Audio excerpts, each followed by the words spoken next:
Madam Speaker, I rise today because our nation continues to have blood on its hands. When will we stop valuing guns more than human life? Can anyone in this chamber look into the eyes of a parent who has lost their child to gun violence and tell them that the life of their child isn't worth meaningful action? Because I won't. You can't. But yet, here we are again. Another day, another shooting, another person killed. That's all I have. Yeah, that brings you to 5 seconds. I feel like I need to add something at the end. Maxwell Frost has been practicing a version of this speech for years. You just say community, you don't have to do group of communities. Yeah. One of his first jobs was as the national organizing director for March for Our Lives, working to end gun violence. He also organized for the ACLU to expand voting access for formerly incarcerated Floridians. Now he's ready for his next act as a freshman congressman from Florida. Can't be ashy on the House floor. It's not allowed. Oh, is that it? Yeah. All right. Oh, okay. Maybe what's more significant is that Frost, at 26, is also the first ever Gen Z member of Congress, meaning he's the first member to really know what it's like growing up with online activism and the perils of the entire internet at his fingertips. Okay, I have to ask about your social media stuff. Yeah. Do you ever tweet after you've had a drink or two? Oh, all the time. If you see me tweeting at like midnight about music or something. I have actually, so that's why I was wondering. Oh, yeah. Most of the time I don't regret it. Frost isn't just a representation for the nearly 70 million young people of his generation. He's also a glimpse at Congress's future and how others like him will lead our country when they take over. I followed Frost in his first few weeks in office to see what that future might look like. We hear a lot about how you were the first Gen Z member of Congress. What does that mean, though, in terms of policy making, in terms of how you are bringing that experience as a member of Congress? So I don't sit at the table and go, first Gen Z member, of Congress. Let me make some Gen Z legislation, right? Like, it's not like that. It's really about just thinking about my own experiences, which are very similar. My timeline is very similar to Gen Z in this country and what we've seen and the trauma we've seen from George Floyd to Parkland to Pulse, going through what feels like more school shooting drills than fire drills, going up in high school and middle school. And it's the culmination of all those experiences that give us a certain outlook on life.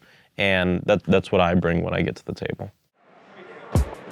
The youngest member of Congress's first days in Washington looked a little different than usual. It's rare for cabinet members and big names in Congress to turn up at a freshman's swearing-in soiree, which, in this case, was a rager in a D.C. club basement.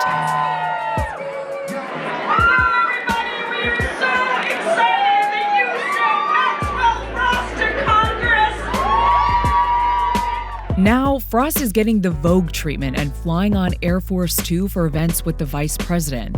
But all this celebrating might be a bit premature. He's in the Democratic minority, plus he's a freshman. When it comes to Washington, that's like being a political benchwarmer. Messaging is all you've got, and Frost knows it. What do you think you can actually accomplish as a freshman in the minority?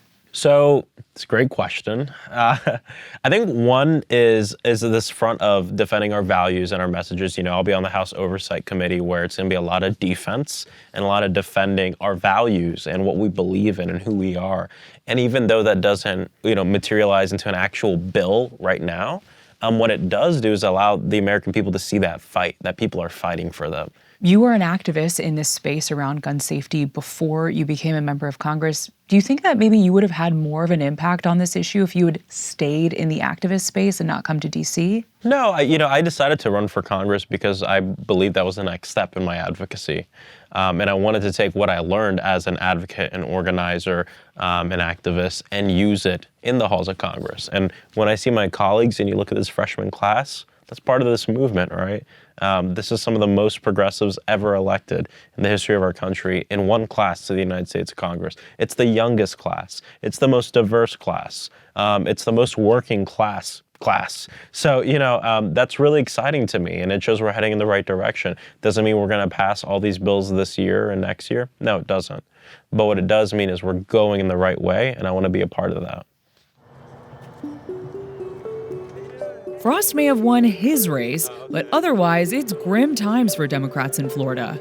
In the same election, Governor DeSantis crushed his opponent, and the GOP picked up 4 more congressional seats in the state. Florida's also home to former President Trump, who's doing everything he can to make it a home base for the Republican Party. For Democrats, Frost is one of the few bright spots. Why did you want to support him?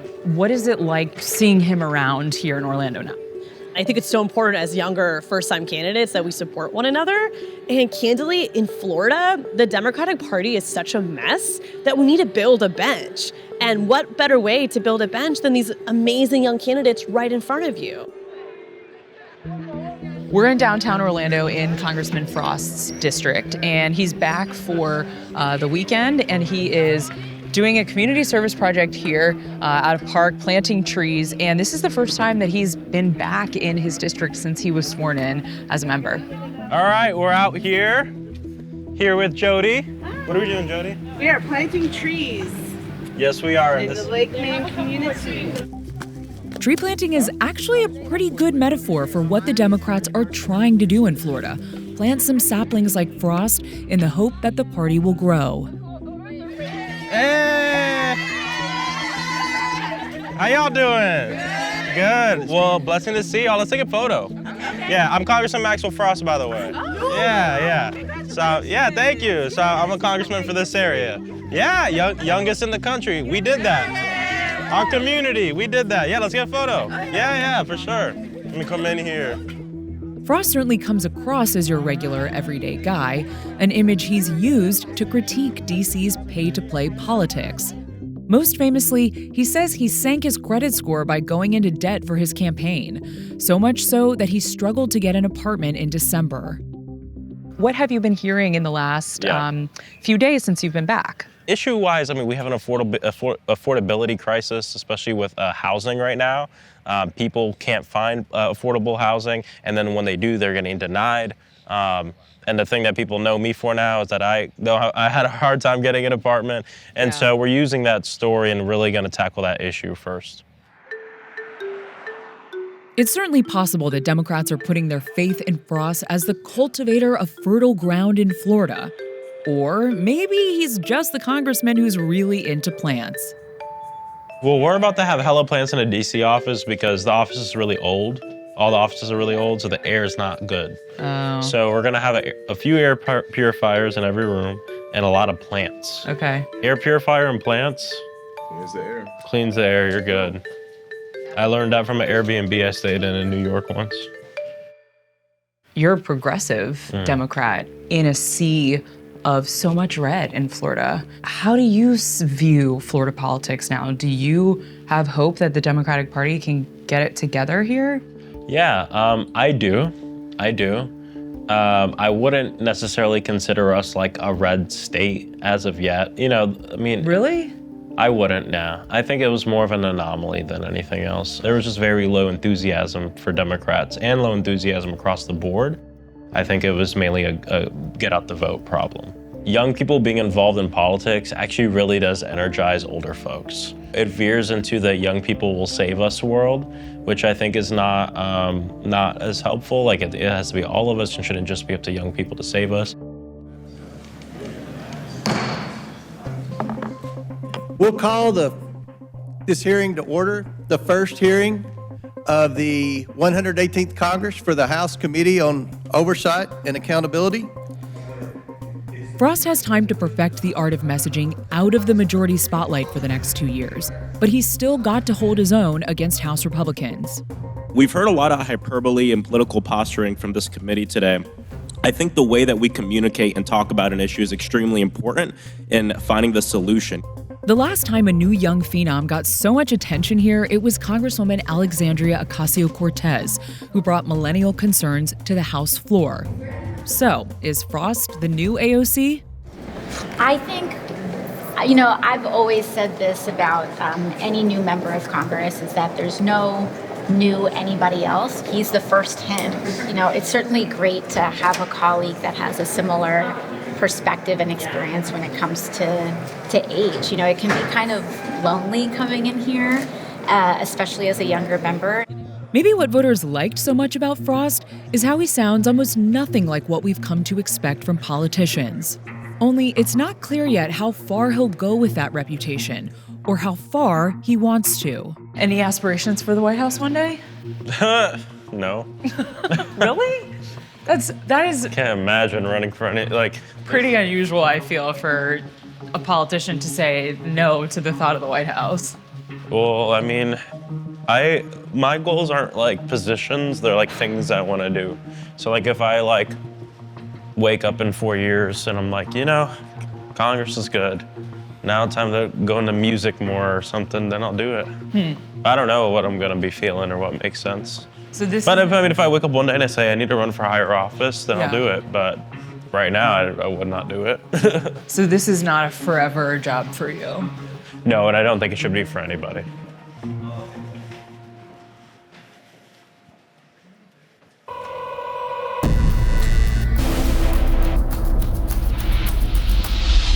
You spoke to the New Yorker about your own identity, and you said, quote, "I had a ton of anti-Blackness ingrained in me."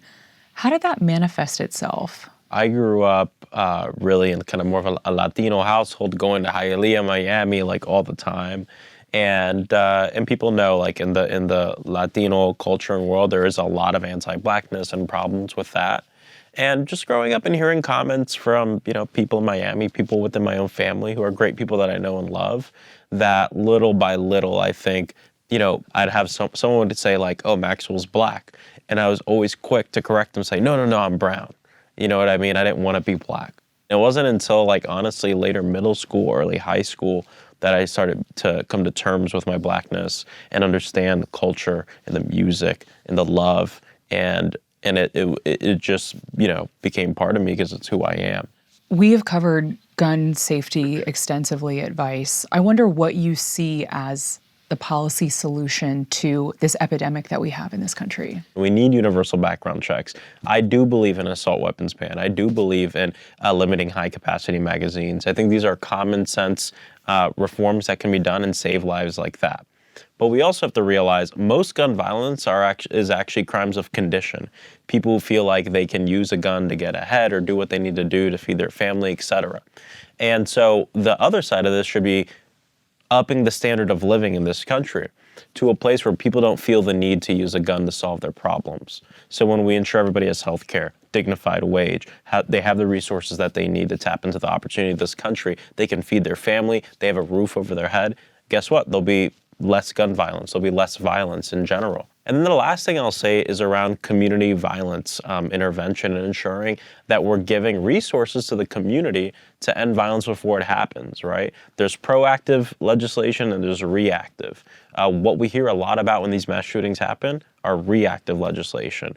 Armed guards at schools. I think upping the standard of living, gun regulation and safety laws are important, and funding communities themselves so that way they can end gun violence before it even happens. Your Republican colleagues across the aisle say Democrats just want to take away your guns. They're trying to take away your Second Amendment.